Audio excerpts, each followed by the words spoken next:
Yeah, man. Let's kill that bass head. Alright, let's do this.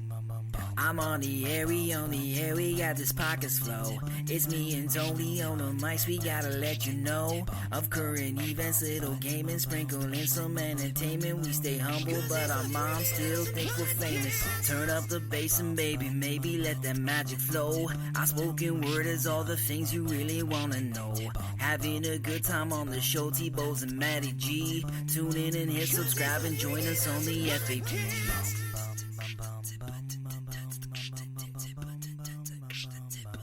Welcome, everyone, to the Freaking Awesome Podcast. I am your host, Anthony Bowes. Matty G's away today, but you're in for an extra special treat.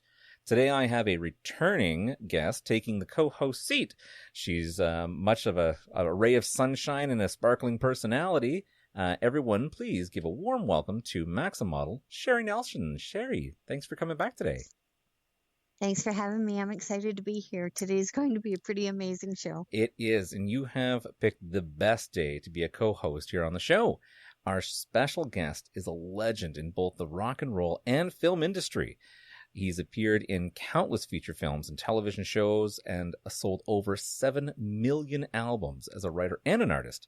Still rocking the scene and soothing your ears over the airwaves of the Sirius XM radio.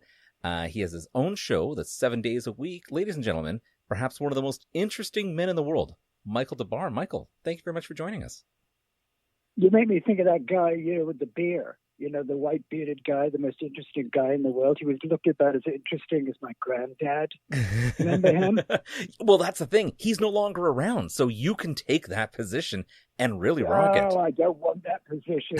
Are you kidding me? I quit drugs and alcohol years ago. There's this old geezer drinking beer. And the United States of America decided he's the most interesting man in the world. Well, God bless him. Let me think. Who do you think is the Sherry? Who is the most interesting man in the world to you? You, like I said. Oh my goodness, that is correct. That's the right answer. That's Talk right. about fishing for compliments, right? But you are gorgeous. I was looking at photos of you. You are stunning, brunette, gorgeous girl. I'm so happy to be able to talk to you and just envisage what you're doing right now. Why, thank you, Michael. Oh, you mean Sherry. Okay. Anyway, guys, so how great am I? Tell me how great I am. I'm interesting, and I'm in the movies. I've done 3 porno movies, which weren't successful, strangely. And I didn't even know. Yeah, Michael, should we start back 734 years ago? Oh, you've seen the documentary. That's so sweet. Yes, it's all true.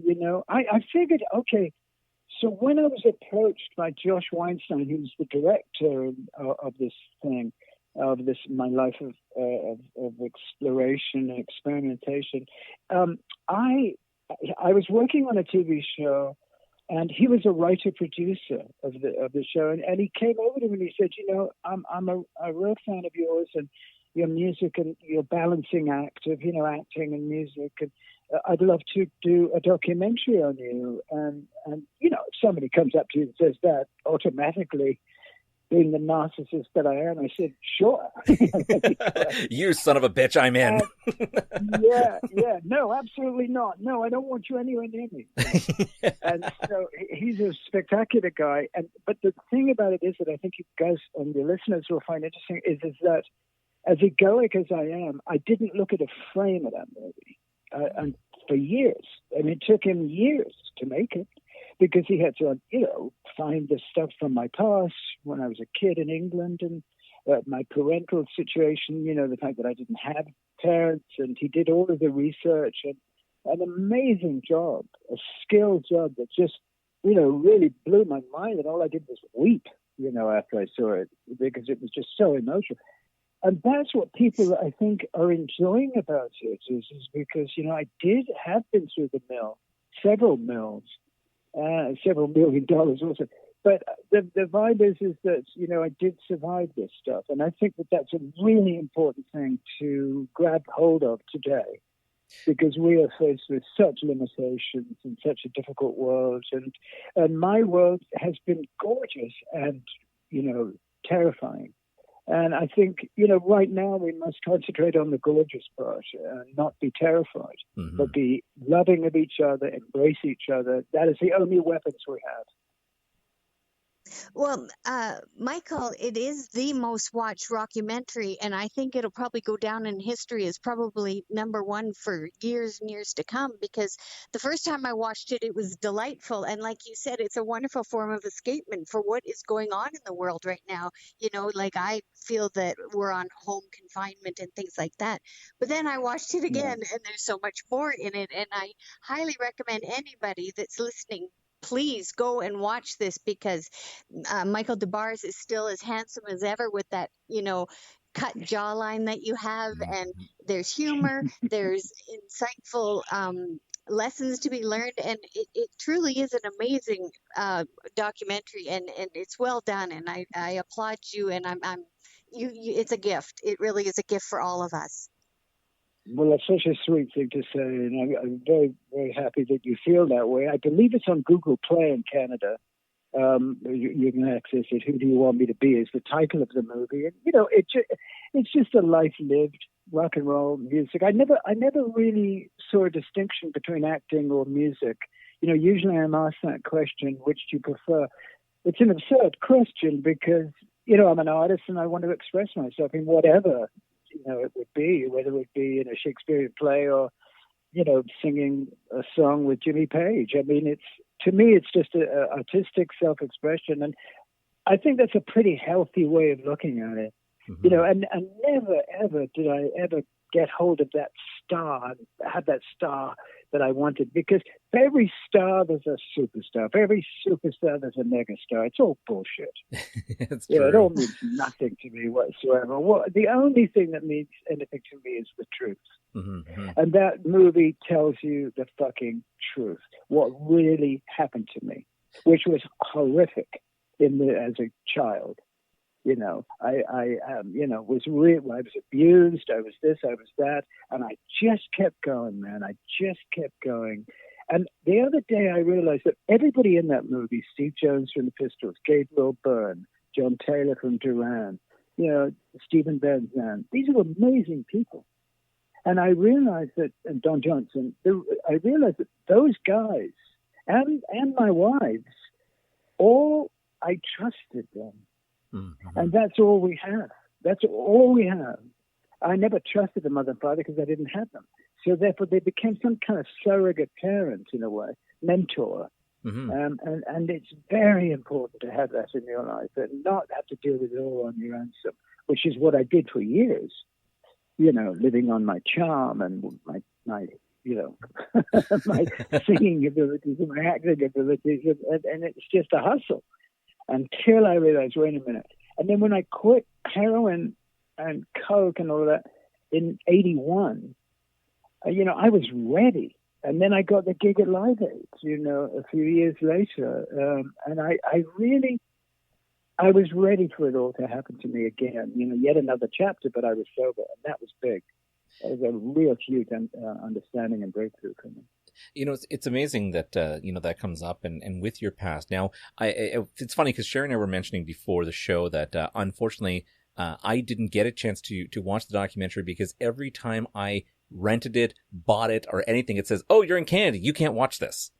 And I kept trying to go bounce from medium to medium to say, well, come on, there's got to be someone up here in Canada that's streaming it. And the one thing I didn't think of course, was Google Play, because generally that's just where I listen to music from. I don't actually think of them as a movie medium.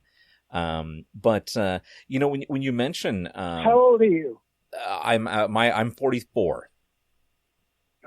You're an old man. It's true. I've been through that whole rise and I guess continue rising with technology. So it's so interesting that the youngins really know. The youngins have all found the movie Google Play, my dear boy. Google Play, yeah, is where we are. And like I said, it's funny because I use them for music. I actually don't often use Spotify, and I've just always had Google Play because it works great because I've got my whole home automated, and I can just say, "Hey, Google, put this on." but I've never actually thought about it from the movie For side. the times they are a changing. They are always changing. I did want to mention. Good. I did want to mention with your history and drug addiction and everything. Like you rode through so much of the music influencing generations that it's amazing because there were so many other people in the same series that you were and see the same boats of musical generation and the drug and the rock and roll history that you got out, you survived, you surpassed so many of them, and it's so amazing because when we bring up all the time that you were playing with the Silverhead, how people would compare it to like an even more rock or version of the Stones, and like here's another group of guys that so heavy into that drug scene that well, it was a de rigueur. It was the late 60s and early 70s. What happened to me was I did a movie called To Sail with Love when I was 16.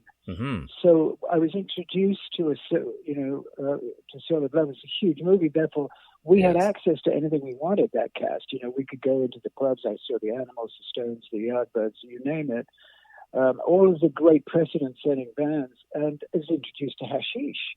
Hashish was the drug of choice, which of course puts you in an opiated state. So I lived a dream from 16 onwards. Wow. I wasn't of this world for years, and I never had to look after myself or carry money, or I was driven from A to B. I toured the world.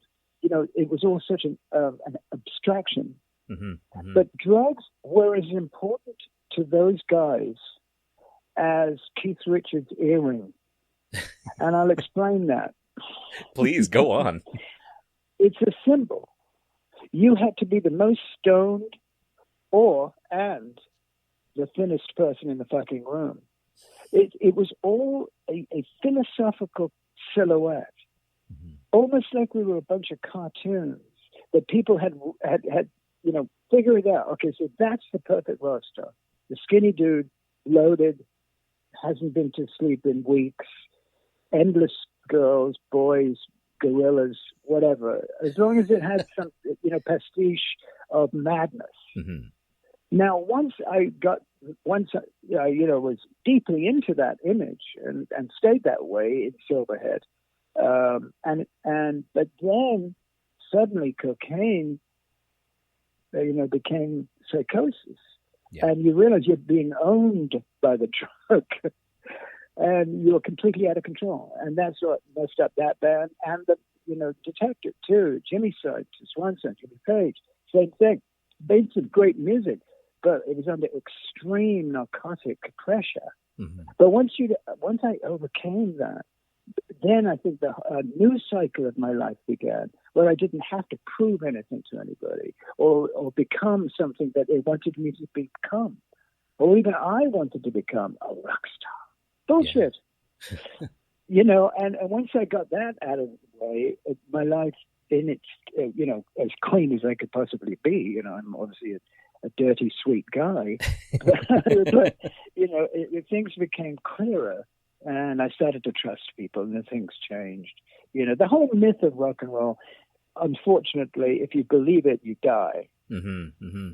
Yeah, it depends on from whose point of view you often see that, right? And it wasn't Brian Jones's point of view, and it wasn't Jimi Hendrix or Janis. My point of view is I want to live forever, man. Yes. I wanted to die old with a good-looking corpse. You understand? Well, you're definitely rocking that one, that's for sure. As Sherry mentioned, you're still rocking the good looks, and even when I'm listening to your music, I mean, you still have such an amazing, powerful voice. I mean, if you listen to you sing now to singing then, you sound the same. Like nothing has changed.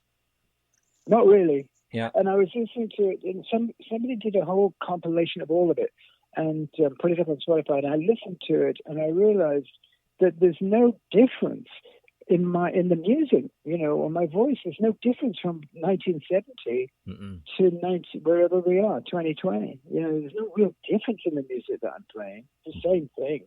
Yep. Blues-based rock and roll music. That's all I've ever wanted to play. I will continue to do that. I am, however,